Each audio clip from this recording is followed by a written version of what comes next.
My fellow Americans, over the past 2 years, certainly within the last several days and hours, I have asked myself, what does it mean to be president? What does true leadership look like?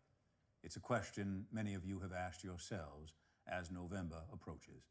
Right now, as I sit in this chair, in this office, where so many of my predecessors have steered our nation through turbulent times, I realize that this job is one that transcends politics and rhetoric.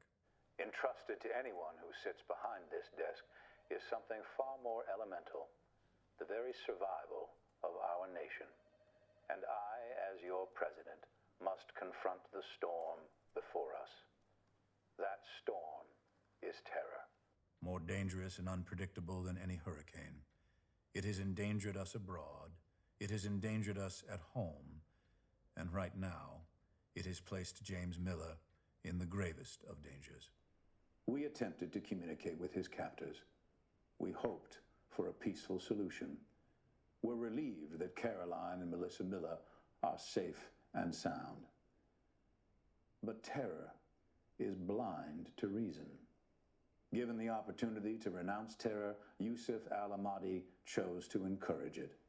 So, unfortunately, we must now move beyond reason.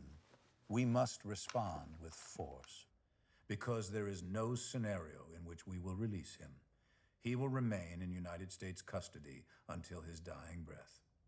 If the captors call again, we will not answer. The time for conversation is over, no matter the consequences.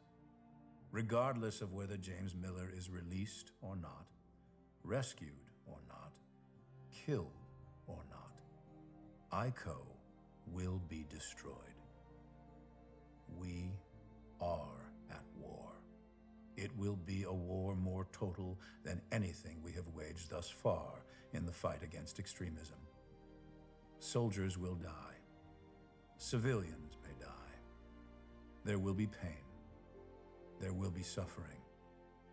We will be confronted with the most horrific aspects of humanity. We will confront the inhuman, evil itself. But we will triumph. It is not a war we will lose. And if the worst happens to James Miller, we must remember, to mourn is not to fear. To grieve is not to admit defeat. God bless America and all of those who believe in freedom